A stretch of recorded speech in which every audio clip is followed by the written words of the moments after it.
Well, hello and welcome back to the Bookshelf Odyssey. My name is Art, and we are exploring my bookshelves. And today is my weekly wrap up for, the final week of January. I would like to say that this year's been flying by, but it seems like this month has lasted about as long as all of last year. So there's that. But I have quite a few books to wrap up this week that I finished, and a couple of really fantastic 5-star reads that I thoroughly enjoyed. Can't wait to tell you about them. So first up is a collection of short stories called 20th Century Ghosts, and it's the short stories are written by Joe Hill.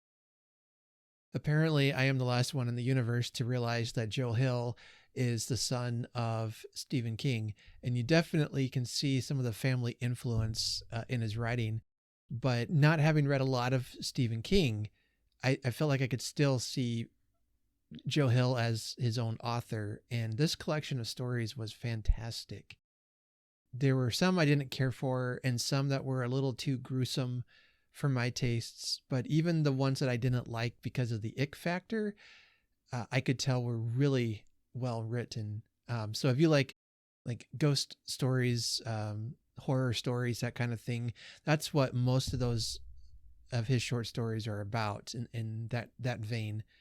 And this is the first book I've read by Joe Hill, and I'm definitely going to be looking at some of his other work in the years to come.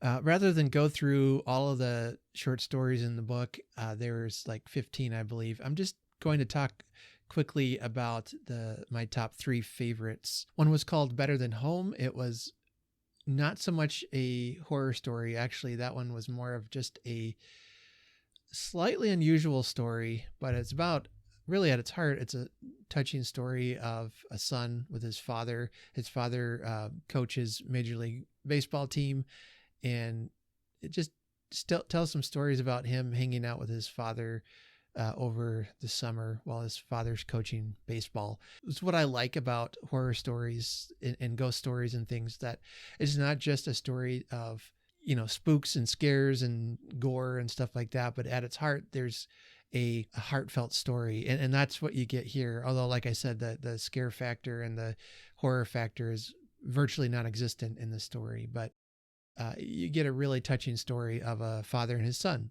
And even though his son might be a little bit unusual. And then the second best story is called The Black Phone. It's apparently I had a movie based on it that came out a year or two ago, and it tells the story of a teenage boy who gets kidnapped by a serial killer, and he's trapped in this man's basement. And there's a phone in the basement that rings, and on the line are ghosts of his past victims, of the serial killer's past victims, that are going to try to hopefully help him escape. A really interesting concept that I felt like the story itself could have benefited from being a bit longer, but perhaps the movie is good. I don't know. I haven't seen the movie, but it definitely has me thinking that could make for an interesting film. And then the story I absolutely loved in this collection is called Last Breath. If you had told me that Ray Bradbury wrote Last Breath, I would have believed you. It was very Bradburian, like Bradbury at the height of his abilities. It was so good. It's the story. It's a shorter story, but it tells a story of a family that's visiting a funeral parlor, or no, it was a museum, I think it was, now that I think about it. And this man claims to have captured the last breath of many people who are dying. He captures their last breath in a jar. And that's all I'll say about it. But if you are familiar with Bradbury stories, the ending and the slow burn of creepiness is so well done in this story that at first you just think, oh, it's this charming family visiting a museum. And then by the end of the story, yeah, just scariness has ensued, and it's great. I love it. That was by far the best collection, or the best story in that collection. But for the most part, all of them were really well done, really good stories. There's a few I didn't care for, as you'll get in any collection, but I would say this is definitely a 4-star collection of short stories. And then, speaking of Ray Bradbury, I read a biography of him. It's called Bradbury Beyond Apollo by Jonathan Eller. And Jonathan Eller has written a 3-part biography of Bradbury. The first book covers his early life and early writing career. The second book covers that, beginning of his writing career to like midpoint or so. And then book 3 will cover the last half of his life. The books themselves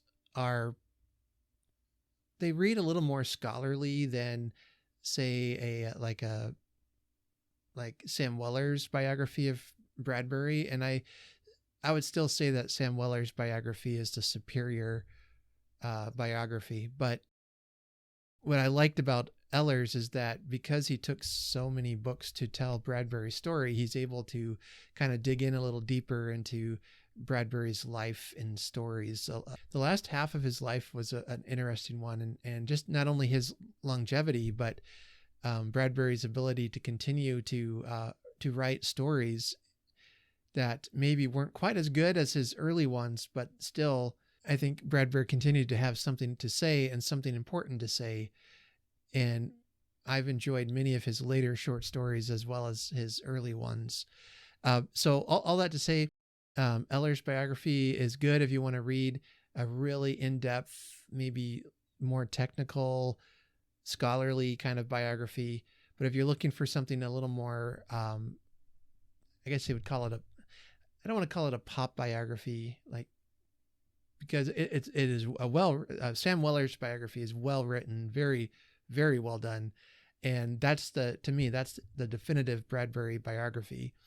And you will, so I would recommend Sam Weller's over this collection. But overall, it was an enjoyable read. What it missed out, that I felt that it missed, that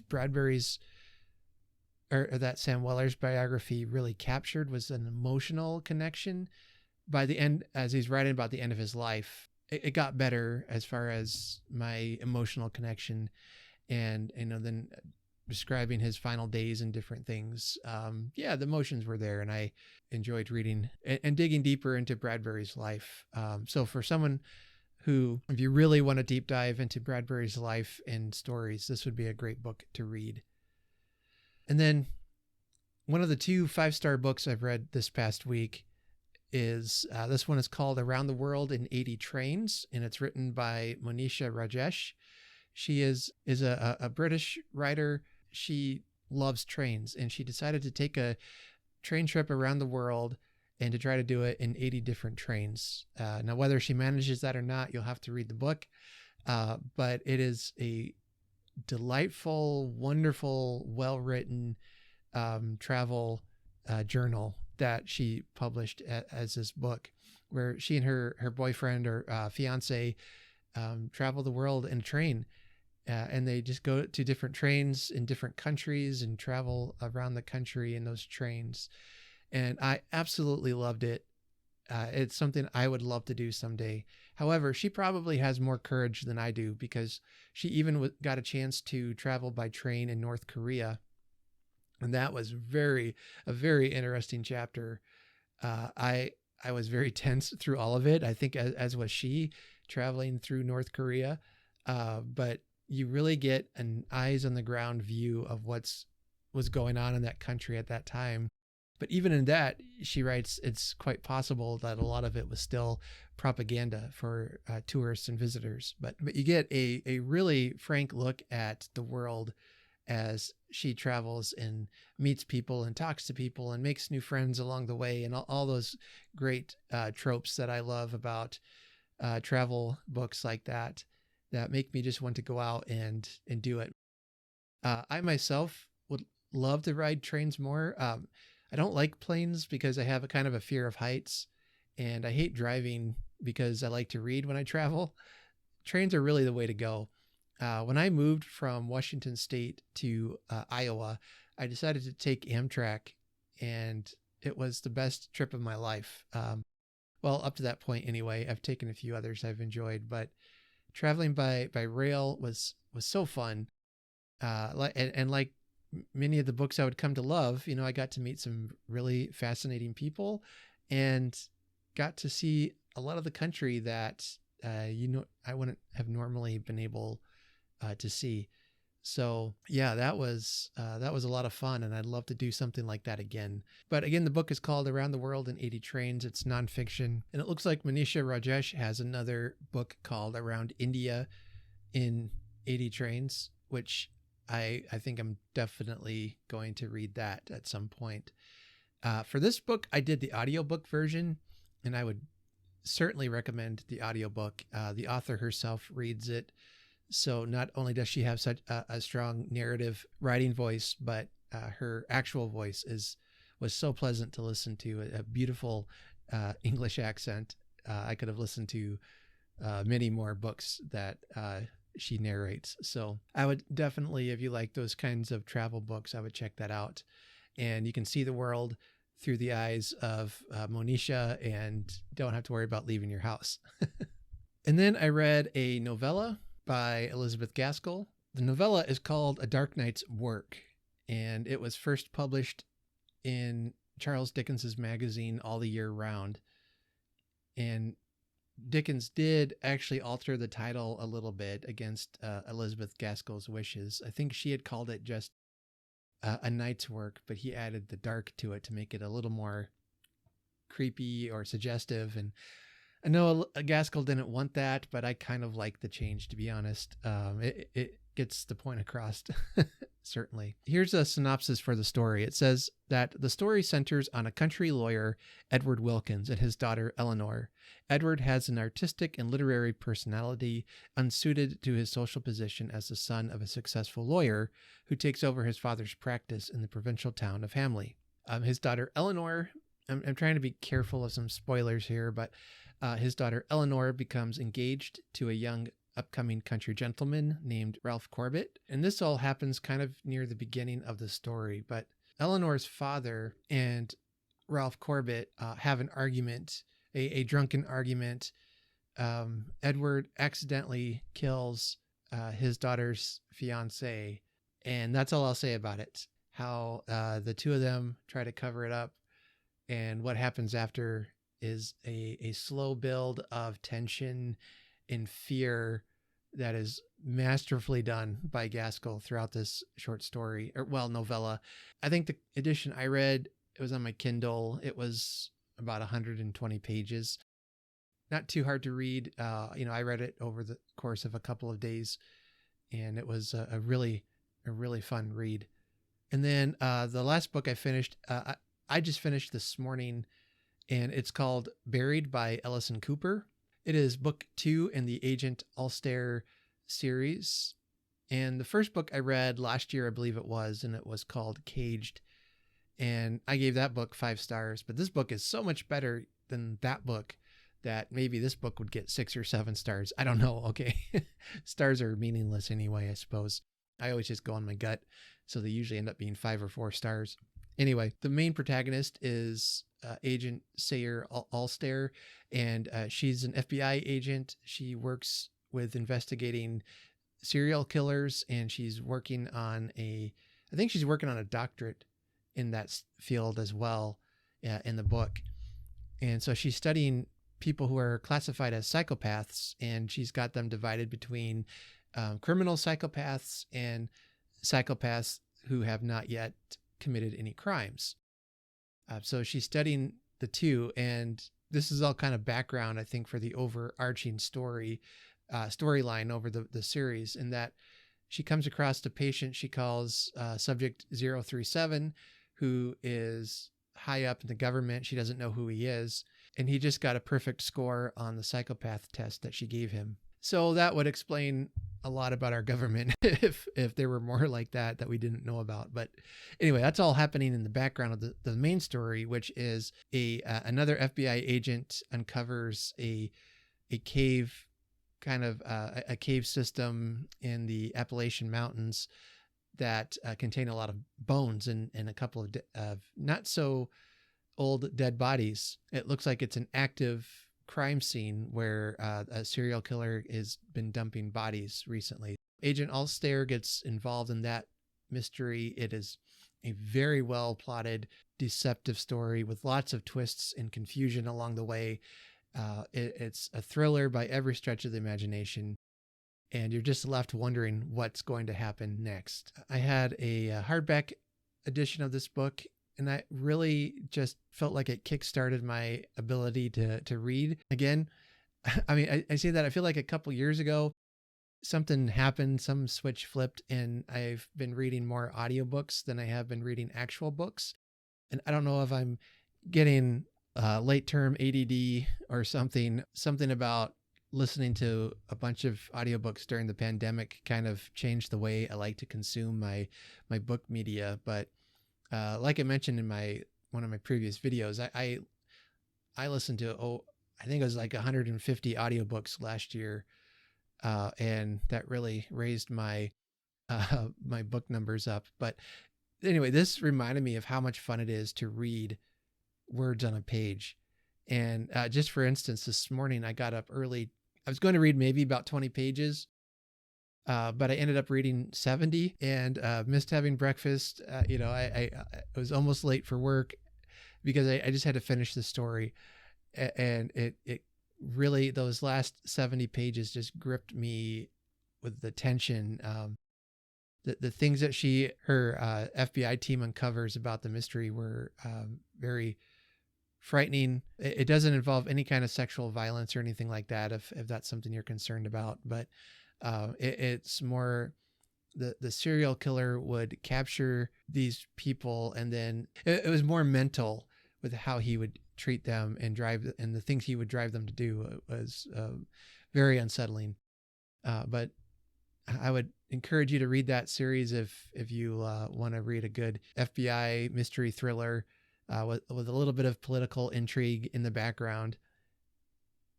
This book had a bunch of characters in it and some new ones from the last book. But what I loved about this is that the author, she's able to have each character be very well defined, and I was hardly ever confused as to which character was who. Each one was a pretty fascinating and interesting character. And I really hope that they return in book 3, which is called Cut to the Bone. And I'm likely going to be reading that probably in the fall. I like that the main character, who's a woman, she's not falling in love with, the hunky FBI agent on her team. She's seeing them as colleagues, and she's working together with them as friends and almost as kind of a found family type atmosphere. Well, and don't get me wrong, I don't mind it when, the two main characters fall in love. I mean, that's fun. I enjoy that. Like a series like the TV show Bones. I love that show. This actually book felt kind of like that a little bit, that series, but just without the romance in it. But that's fine. I actually kind of like that and appreciated she avoided that trope and still kept me engaged without adding romance just to keep things spicy. And she avoids the sleeping with the enemy trope as well, which that one I have a little less patience for. It's like, oh no, the twist is the man she's been sleeping with is actually the killer. Who could have guessed it? Well, everybody. Okay. And so, yeah, those things, can add the pressure and tension, but it's kind of like bringing a gun to a knife fight. It gets the job done, but you're cheating. I really appreciated that the author is able to use just her skill as a storyteller to lay out the tension in a natural way without resorting to some of the easy tropes like sexual violence against women, about your boyfriend turns out to be the killer, that kind of thing. So it is really a very smart, well done story that if I had read this last year, this book would definitely be in the top 10 books that I read last year.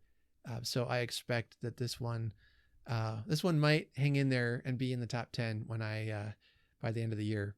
And then in my Emma read along, I got through chapter 4 this week, and I was hoping for at least 2 chapters, but only ended up with chapter 4. And I'm calling this a masterclass in manipulation, because in chapter 4 we have Harriet and Emma beginning to form a friendship, and Emma finds out more about her background that Harriet doesn't know about her parentage, and Emma just assumes that Harriet is the daughter of a gentleman, for no obvious reason other than she wishes it to be so, I think. She's also finding out more about Harriet and her potential feelings for that nice farmer, Mr. Martin. So Emma here arrogantly says that the Martins are beneath Harriet and that she will want to be careful about her associations because Emma is absolutely sure that, as I said, Harriet is a gentleman's daughter. And just the pages where, and I should say there's spoilers here, but just the pages where Emma leads the discussion with Harriet, that she takes Harriet from liking this perfectly wonderful man, Mr. Martin, and manipulates her to suddenly thinking that, wow, Mr. Martin is actually beneath me. It's, like I said, it's a masterclass of manipulation, but it's also pretty shameful, I think, of what Emma and how Emma is behaving here. And kind of the process she takes is that she puffs up Harriet a bit, flatters her, talks about how she's sure she's a gentleman's daughter, things like that. Compares Martin to other gentlemen that we would all, pale in comparison to. She compares him to like Mr. Knightley. And then she points out his flaws, quote unquote flaws, like he didn't get the book Romance of the Forest like he said he was going to. And, she's wondering, oh, it's a wonder he did not do that. Yeah. And she just manipulates her into realizing that Mr. Martin is beneath her. And you know what? Actually, Mr. Elton said something nice about you the other day. And suddenly she is able to take Harriet's feelings and mold them to like this other man. And it's no wonder that in chapter 5, which I haven't read yet, but looking a little bit ahead, Mr. Knightley thinks that this relationship between Emma and Harriet is not a good one. So we'll find out why that is next week as I read chapters 5 and whatever else I can get read. Here, I really come to terms with the fact that Emma is not behaving well, but I love, and I've got spoilers as if I haven't mentioned that already, spoilers ahead here, but I love Emma's journey. She's such a complex character, as we all are. Jane Austen is able to portray that on the page where she's, I love the story and I love the main character, Emma, and I just, maybe she's manipulated me too to enjoy her, but, and she's not, as I said, she's not behaving well here, but what's neat is to see that character journey she'll go on and how she will change in some way. Then we could say that perhaps Emma is a story of redemption, of change, where she goes from a kind of spoiled, entitled, rich young woman to learning her lessons along the way and becoming a better person by the end. So I love that journey, but there's going to be some hard pages to read. And so I'm looking forward to maybe watching that with a closer eye as we see the story unfold. So I don't know. Let me know what you think if you've read Emma before and have thoughts on that chapter. I'd love to keep the conversation going down below in the comments. I've thought about the story a lot over the years, so I'd love to add to my enjoyment of this reading by getting some thoughts from you. So go ahead and comment below if you've read Emma and what you think about this chapter. Also, if you've read any of the books or want to read these books, let me know. I'd love to hear your thoughts on them. So that'll be it for me today. I don't know if I will have a wrap-up video next week, as my wife and I will be going out of town, so I might not have as much time to read or film anything, but I've got some videos already uploaded and that will be dropping this week, but I usually film these videos the day before they go out. So I don't know if I'll get a chance to do a wrap up next week, but just stay tuned. If you haven't already, make sure to give this video a thumbs up and subscribe to my channel. I'd love to have you along on my reading journey as we explore some of the greatest stories of the past and the present and look forward to the future of what's to come in great literature. So until next time, take care.